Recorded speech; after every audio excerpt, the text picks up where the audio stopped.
I wanted to take a second to show you this. This is a platform that I built. I had to install new windows on my house, and I've gotten all the upper windows done, so I'm getting ready to take this off, and I thought I would show it to you. It just sits on my pallet forks down there, and then it raises it up about another 32 inches, and then here's the platform here, and I've got a couple of buckets, one on each side, kind of like saddlebags, and that's where I would put my tools, and I actually had another bucket I would slide in there so that at night when I was done I could just pull the buckets out and stick them in my shop until the next morning. Around on the back side I've got a couple of braces where I can put the wood that I needed to frame out the windows.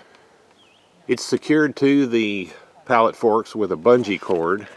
This allowed me to get up there with a nice, safe, solid platform to work on. I could strap my window against that back rail there so that it was secure as I took it up and down. So the way my house is, it's got flower beds around two sides of it, and then one side has air conditioning units, and then the other side's got kind of a building off the side of it there. So when I originally built the house, I used scaffolding to put them up, which was actually a whole lot harder than this because, you know, I had to manually get the windows up on top of the scaffolding. But this time I really couldn't come up with any other way to do this other than this.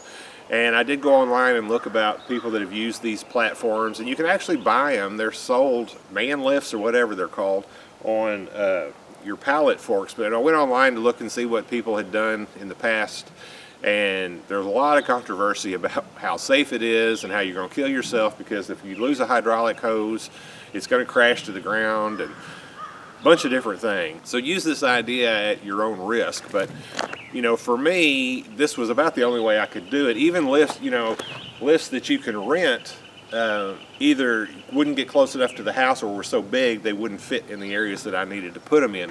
In my situation, I was up against the house, and you know, if it did lose power, it would have just, you know, crashed into the house and messed up the house probably. Here's a picture of the platform in use, and you can see I've got an extension ladder that I have to climb to get up to it, and then I've got an air hose and my extension cord and all that attached to it. It just worked really well for what I needed to do, and I just thought it might be an idea that would help somebody else. But you know, keep in mind everything's got its dangers to it. You know, it's got this rail around it. It was just, you know, it was probably this or a ladder, and I just don't know how I could have done it without this platform. But anyway, hope this was interesting to you. Thank you for watching.